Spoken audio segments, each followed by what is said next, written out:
Joan, you're not going to believe what Chris and I are doing in the studio. You're on camera, so I hope it's clean. We're checking out jewelry. Chris and I are checking out jewelry together. We were saying, because both Dan and I have great wives.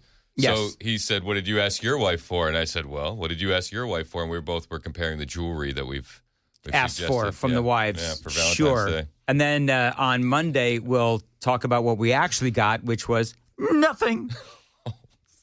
Because let's all be honest. It's not about the men on Valentine's Day. It's about the ladies, isn't it, Chris? Yeah, I think it's about the kids at this point. My wife does something really sweet every year. Yeah, it's all about the kids. Every year for Valentine's Day, she cuts out these little hearts, and this is just Virginia, and she posts a reason why she loves the kids on their door in a heart note on the lead up to Valentine's Day. So every morning, the first thing they do is they wake up, and it's like another reason why mom loves them. That's very cool. That is super sweet. It's so sweet. Oh, my goodness. She does it every year. And then we keep adding kids. So, at this point, she's making it feels like hundreds of notes. When we're talking about how Valentine's Day could be about the kids, it could be about making kids, Chris. It could be. Could be. I mean, did that just get weird? I'm sorry, did I make it weird? A little bit. I do that. A little bit. You have something to tell us, Chris? No. Okay. You'd be the first to know. Really? I hope she'd be like maybe at least the third to know. Yeah. Because... Anyway, do you have big Valentine plans with your significant other, Chris? It's a surprise, Dan. With your life partner? Obviously, it's a surprise. Oh, is it a surprise? It's a surprise. Hey, by the way, congrats on number 3 morning show in the country over here. Congratulations. That's amazing. Mason, consider yourself lucky. You get a half hour on the number 3 morning show in the country, mid-market. Good. Dodged a bullet for a full 4 hours. Barrett. Wow. That's good, Mason. That's good. I'm kidding. No, I am very proud of you guys. I'm a little jealous. I wish I would have been on here a little longer. Yeah, I feel like I owe you an apology, though. Why is that? Just looking back at this past year, I had missed a lot of crisscross handoffs. And I feel like had I not missed as many as I did, you'd have been number 1. Maybe you could have been a little bit higher on the list. Can you make it to work every once in a while there, Chris? Maybe I can be number 1 next year. I'll try. That's very funny. No, it's very cool. What's cool? I've said, what? Nothing. Go ahead. Oh, I said I believe that it's Joan and Sam and me and the listeners and the super texters. It's a group effort here at Nashville's Morning News. No, you do have a good show, like all jokes aside, and the dynamic between you and Joan and Sam has been fantastic. Especially when Joan says Mount Chattanooga. Chattanooga. Which is what she said earlier. Yeah. She Shank said, one word. It's Chattanooga, right outside of Central Tennessee. That's what she said. Did you hear Joan that? will never hit number 1 if you're saying Chattanooga. Okay. Or Mount Juliet. I said Juliet, didn't I? You sure did. Yeah. I hate when I pronounce like that. Well, you know what? Easterner. So some people pronounce, like Brian, who I love. I'm not knocking Brian. Brian, well, because he's bigger than me. But he's getting older and I'm faster. So there's that. Yeah, you brought up the birthday earlier. He was thrilled. Was it just me? Thrilled. Was it just me, or it was like he did not? I got that icy chill from Brian Wilson when I said, "Hey, by the way, happy birthday this weekend." Yeah, he shut it down like He sure like did. the El Paso airport. He did. He said, "Moving on." So all right, whatever. Oh, but Brian says Mount Juliet as Mount Juliet. Mount Juliet, which drives me nuts. I love Brian. That drives me nuts. Is that like a Texas thing? I think it's a Texas thing. And then, but y'all, the pronunciations here are so weird. So it's not Lebanon, which is there's a Lebanon in Pennsylvania.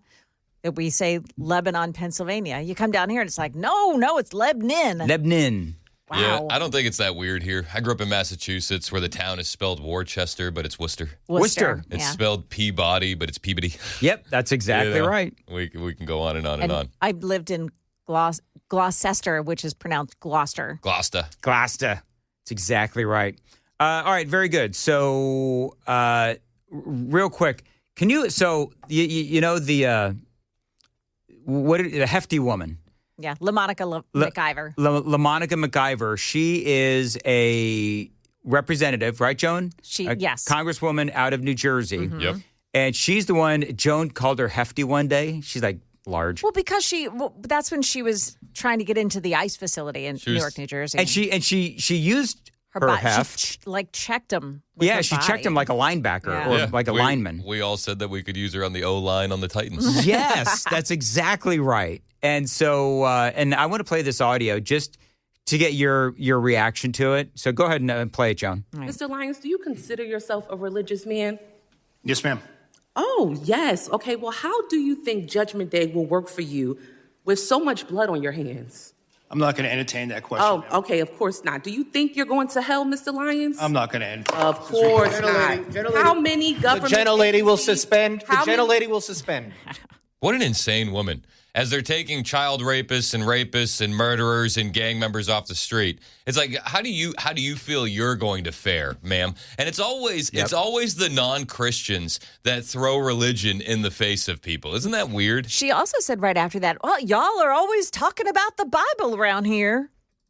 Insanity. Yeah, she's cute. Not a fan. No, but you know what? The thing is that you have these people on the left, and they have these, they say these things. It's like what I was talking about earlier when I was coming in, where, you had that Republican calling them out for, clearly siding with the wrong side. And I love the fact that, and that's Todd Lyons, right? Yep. Who was acting ICE director. And it's like, do you even hear yourself or know who you're aligned with? You know what I mean? And you would think that she would be a huge fan of the Trump administration now that he's bringing down the cost of GLP-1s. Yeah. Well, actually, she wouldn't be huge anymore. Just a fan. She'd have less heft. She would have less heft. Well, I said when I was going into my commercial, she played that audio, Joan played that audio, and then I said she had to go to Contours and she'll have a lot less heft.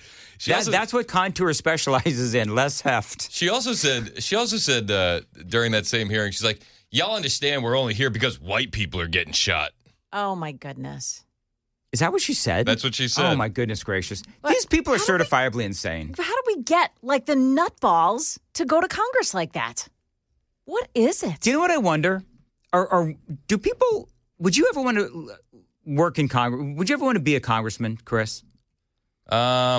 Maybe. Really? Okay. Maybe. So I wouldn't because for many reasons, but one of the reasons is that, nobody wants to be in Congress anymore because there's like a purity, sort of like a purity thing going on our side of the aisle, where if you have any blemish, you're attacked, right, during the primaries. So my opinion, is that if you've got a little blemish in your history, then you don't want to run for Congress because you don't want to be dragged through the mud. Right.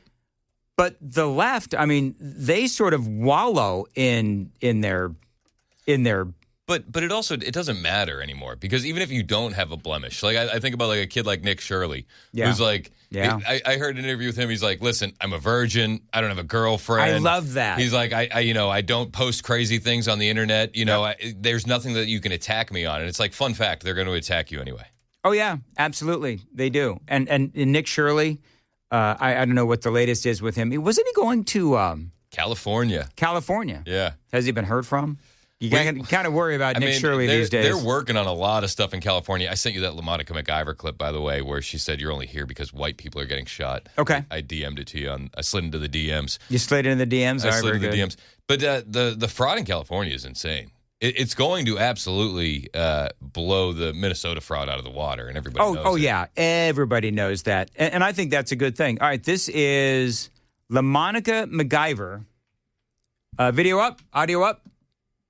Mason? All right. You are only here because public outrage has become so unavoidable.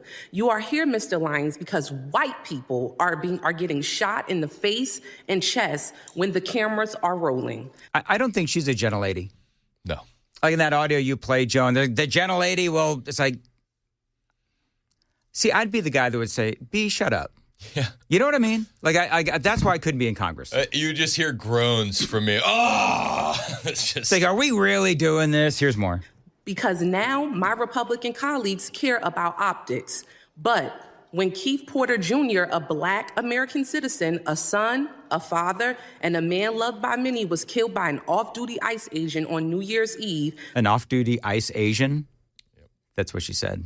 Actually, an off-duty ICE agent. That's what it sounded like she Keith said. Porter Jr., a Black American citizen, a son, a father, and a man loved by many, was killed by an off-duty ICE agent on New Year's Eve. She did. There were no hearings. So this is for him today. Right, there were no hearings. Oh, when something happened, when some guy wasn't at work and it wasn't in the line of official business? Yeah, they obviously, we know what they're doing. Yeah. And so they're trying to make it look like, ICE is the bad guy. And I, you know what? Here's the deal, is that I think that somebody like a Todd Lyons or Tom Homan, whoever it is that they want to bring in from the Trump administration to represent, I'm like, bring it. I would love to see Tom Homan go up against, LaMonica MacGyver and some of these other folks, because he would absolutely obliterate them. She's insane. You'll hear the talk about, Republican reps will be like, we'll go out to lunch with these guys. They're not as bad as they seem on TV. Right. I couldn't imagine going out to lunch with LaMonica MacGyver. Oh, can you imagine? How many times do you think she'd say? She'd eat your lunch. You going to finish that? Like, I just got it. Joan, she'd eat your lunch. And not as in, winning in an argument. Joan is saying literally eating my lunch. Mm-hmm. Like, don't go to the bathroom before you're finished. I thought I had a lot more fries. That's actually very funny. All right. Joan, so El Paso is now open. So, El Paso is open. Yeah. So we talked about that.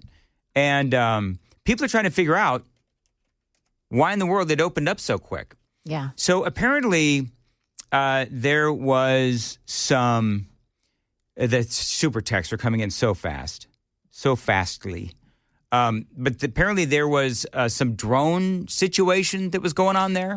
Initially they said that, yeah. Fox Business reported it about 20 minutes ago that it was Mexican cartel drones that breached U.S. airspace. Is that what it was? That's what they said. We got to bomb Mexico.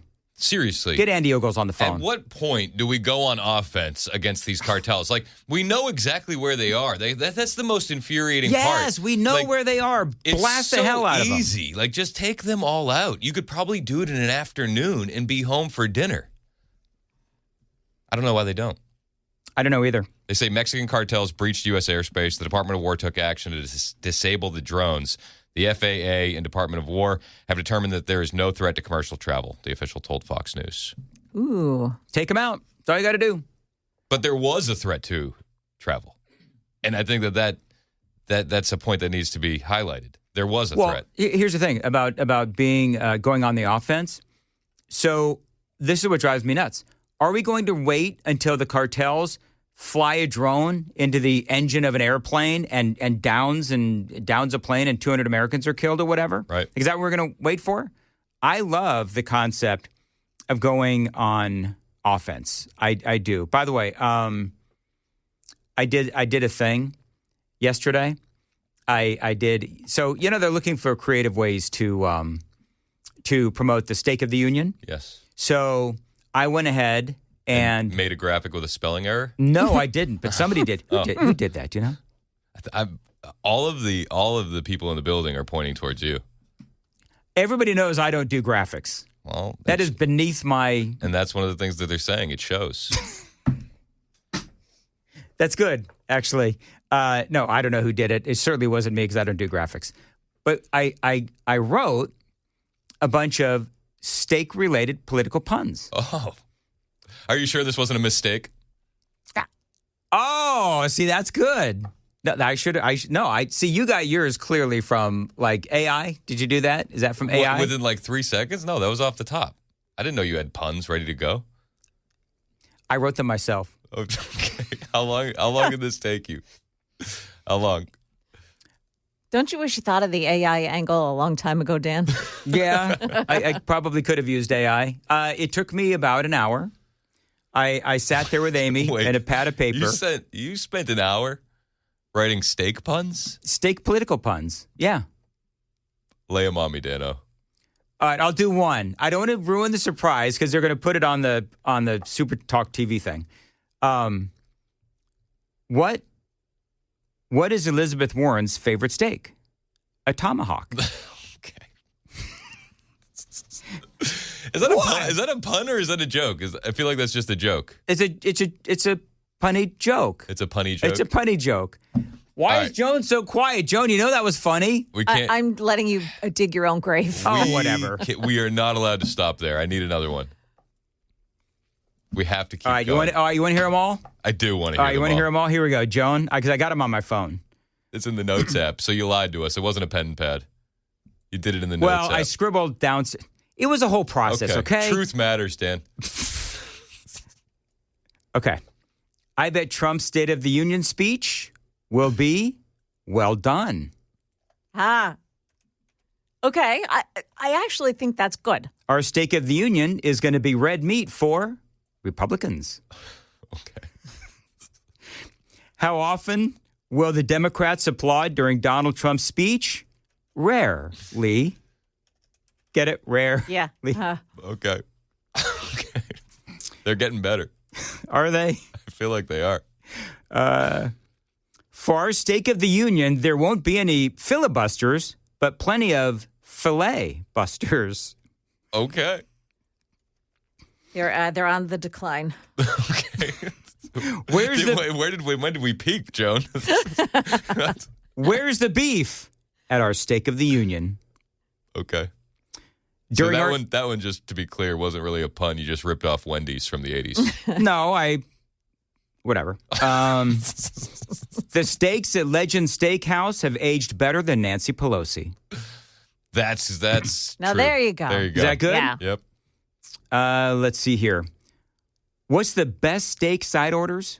Loaded baked potato, but no malarkey. Oh, all right. Okay. You know what? I can't have fun with you two. I don't know what the deal is. Amy and I were trying to get this done. You said that took you an hour. It did. It did. You know, now that I've actually said them on the radio and they're outside of my comfortable circle of me and my wife, I'm not sure this was actually a good idea. It was in the circle of trust. It felt really good. It was in the circle of trust. I think Amy needs to be more honest with me when I'm saying things that are not, really funny. Chris is just nodding his head, Joan. Whatever. You know what? She's saying, man, I can't get that hour back. I'll tell you what, 997WTN.com for tickets. Dan will be providing a free pun for everyone in attendance. Oh my goodness gracious. If you want a pun, I'll have punalenti. Okay. Punalenti of puns. See, I combined plenty and puns. Yeah. Thank you. Got to come up with 100 more of those. So please come if you could. I love every event. Every event. I know. It's Jeb Bush. Please clap. But Dan, please clap. Please come. Please yes. come. Please come. State of the Union. We love these things, don't we, Chris? Yes, and it's going to be awesome. Legend Steakhouse in Smyrna. Yep. 100 tickets. This is going to be one of our most exclusive events that we've ever had, and we definitely want everybody to come, but you got to act fast because the tickets are going just as fast.